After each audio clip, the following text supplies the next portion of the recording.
ഓം നമോ ഭഗവതേ വാസുദേവായ. ഹരിമുരളീരവത്തിലേക്ക് എല്ലാവർക്കും സ്വാഗതം.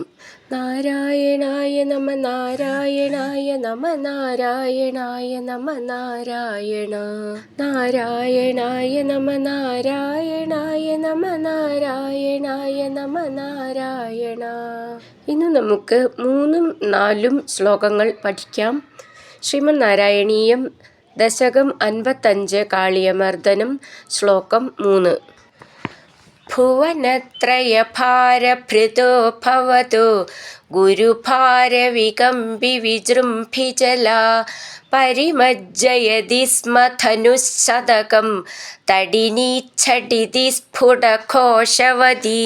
ഈ ശ്ലോകം എങ്ങനെ ചൊല്ലാമെന്നും അതിലെ വാക്കുകൾ പിരിച്ചിട്ട് അതിൻ്റെ അർത്ഥവും നോക്കാം.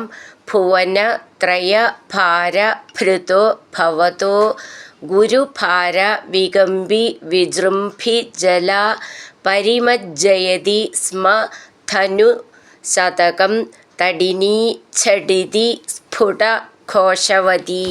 നമുക്കിതിലെ വാക്കുകളുടെ അർത്ഥം നോക്കാം. ഭുവനത്രയ ഭാരഭൃത, ലോകങ്ങൾ 3ൻ്റെയും ഭാരം വഹിക്കുന്ന ഭവത അങ്ങയുടെ ഗുരുഭാരവികമ്പി വിജൃംഭിജല, ഏറിയ ഭാരത്താൽ ഇളകി തുടിച്ചു മറിഞ്ഞു വരുന്ന ജലത്തോടു കൂടിയതും സ്ഫുടഘോഷവതി, വ്യക്തമായ ഉച്ചത്തിലുള്ള ശബ്ദത്തോടു കൂടിയതുമായ തടിനീ നദി, ഛടിതി പെട്ടെന്ന്, ധനുഃശതകം 100 വില്ലളവു ദൂരം, പരിമജ്ജയതി സ്മ ഭൂമിയെ മുക്കിക്കളഞ്ഞു. നമുക്കിതിലെ അക്ഷരങ്ങൾ നോക്കാം. ഭുവനത്രയ ഭാരഭൃതോ, ഭൂ എന്നുള്ള അക്ഷരം, ഭാര എന്നുള്ളതിൻ്റെ ഭ, ഭൃതോ എന്നുള്ളതിൻ്റെ ഭൃ, ഭവതോ എന്നുള്ളതിൻ്റെ ഭ. അങ്ങനെ നിറയെ പേരുണ്ട് ഇതിൽ അക്ഷരം. ഭ എന്നുള്ളത് നന്നായിട്ട് ഊന്നി പറയാനുള്ളതാണ് എല്ലാതും. ഗുരുഭാര, ഭ എന്നുള്ള അക്ഷരം ഊന്നി പറയാനുള്ളതാണ്. വികമ്പി വിജൃംഭി ജല, ഇവിടെ അതേപോലെ വിജൃംഭി, ഭി എന്നുള്ള അക്ഷരം ഊന്നി പറയണം. പരിമജ്ജയതി, പരിമജ്ജയതി 2 ജ എന്നാണ്. സ്മ ധനുഃശതകം, ധ എന്നുള്ള അക്ഷരം നന്നായിട്ട് ഊന്നി പറയണം. ശതകം എന്നുള്ളതിൻ്റെ ശാന്ന് ഡബിളായിട്ടുണ്ട്, മെല്ലെ ഊന്നി പറയണം. തടിനീ ഛടിതി, ഛ ഛഷം എന്നൊക്കെ ഉള്ളതിൻ്റെ ഛ എന്നാണ്, നന്നായിട്ട് ഊന്നി പറയണം. സ്ഫുട ഘോഷവതി, സ്ഫുട, സ്ഫു എന്നുള്ളതിൻ്റെ ഭ എന്ന് നന്നായിട്ട് ഊന്നി പറയണം. പ ഭ രണ്ടാമത്തെ ഭ എന്നാണ്. സ്ഫു നിന്ന് അവരുത്, സ്ഫു എന്നാണ്. ഘോഷവതി എന്നുള്ളതിൻ്റെ ഖ എന്നും നന്നായിട്ട് ഊന്നി പറയണം. ലാസ്റ്റിൽ നീട്ടിയിട്ട് അങ്ങനെ നിർത്താം. സ്ഫുട ഘോഷവതി. ഭുവനത്രയ ഭാരഭൃതോ ഭവതോ ഗുരുഭാരവികമ്പി വിജൃംഭിജലാ പരിമജ്ജയതി സ്മ ധനുഃശതകം തടിനീച്ഛടിതി സ്ഫുടഘോഷവതി. അടുത്തത് 4ാമത്തെ ശ്ലോകം. അഥ ദിക്ഷു വിദിക്ഷു പരിക്ഷുഭിത ഭ്രമിതോദരവാരി നിനാദഭരൈ ഉദഗാദുദഗാദുരഗാധിപതി സ്തുതുപാന്തമശാന്തരുഷാന്തമനാ. ഈ ശ്ലോകം എങ്ങനെ വായിക്കാമെന്നും അതിലെ വാക്കുകൾ പിരിച്ചിട്ട് അതിൻ്റെ അർത്ഥവും നോക്കാം. അഥ ദിക്ഷു വിദിക്ഷു പരിക്ഷുഭിത ഭ്രമിതോദര വാരി നിനാദ ഭരൈ ഉദഗാദ് ഉദഗാദ് ഉരഗാധിപതി ത്വത് ഉപാന്തം അശാന്ത രുഷാന്ത മനാ. നമുക്കിതിലെ വാക്കുകളുടെ അർത്ഥം നോക്കാം.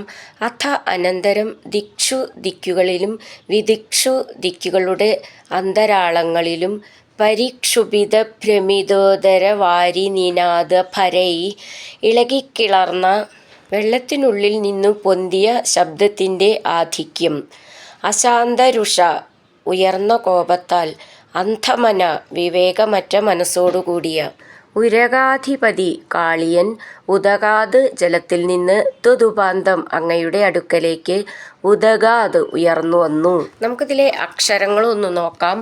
അഥ ഥ എന്നുള്ള അക്ഷരം നന്നായിട്ട് ഊന്നി പറയണം. ദിക്ഷു വിദിക്ഷു പരിക്ഷുപിത. 3 സ്ഥലത്ത് ക്ഷ എന്നുള്ള അക്ഷരം നന്നായിട്ട് ഊന്നി പറയണം. ക്ഷു ക്ഷു ക്ഷു എന്ന് വരുന്നുണ്ട് 3 സ്ഥലങ്ങളിൽ, അത് നന്നായിട്ട് ഊന്നി പറയണം. ഫി എന്നുള്ള അക്ഷരം നന്നായിട്ട് ഊന്നി പറയണം. ഭ്രമിത ഭ്ര എന്നുള്ള അക്ഷരം നന്നായിട്ട് ഊന്നി പറയാനുള്ളതാണ്. നീനാദ ഭരൈ ഭ എന്നുള്ള അക്ഷരം ഊന്നി പറയണം. വിസർഗം ഉണ്ട് അവിടെ, അപ്പോൾ വിസർഗം പറയണം.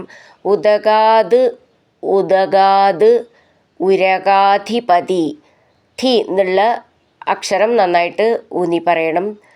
ത്വതുപാന്തം അശാന്തരുഷാന്തമന ഥ എന്നുള്ള അക്ഷരം ന ഥ എന്നാണ്, അതും നന്നായിട്ട് ഊന്നി പറയാനുള്ളതാണ്. ലാസ്റ്റിൽ നീട്ടിയിട്ട് വിസർഗം പറയണം. സ്തുതുപാന്തമശാന്തരുഷാന്തമന അങ്ങനെ നിർത്താം. ഇവിടെ ഭ്രമിതോദരവാരി എന്ന് കഴിഞ്ഞിട്ട് അടുത്ത വാക്കാണ് നിനാദ ഭരൈ എന്നാണ്. നീ എന്നാണ് അത് ഉച്ചരിക്കേണ്ടത്. നിനാദ ഭരൈ. അഥ ദിക്ഷു വിദിക്ഷു പരിക്ഷുഭിത ഭ്രമിതോദരവാരി നിനാദ ഭരൈ ഉദഗാദുദഗാദുരഗാധിപതി സ്തുതുപാന്തമശാന്തരുഷാന്തമന. ഹരിനാരായണ ഗോവിന്ദ ജയ നാരായണ ഗോവിന്ദ. ഹരിനാരായണ ജയ നാരായണ ഗോവിന്ദ ഗോവിന്ദ ഗോവിന്ദ.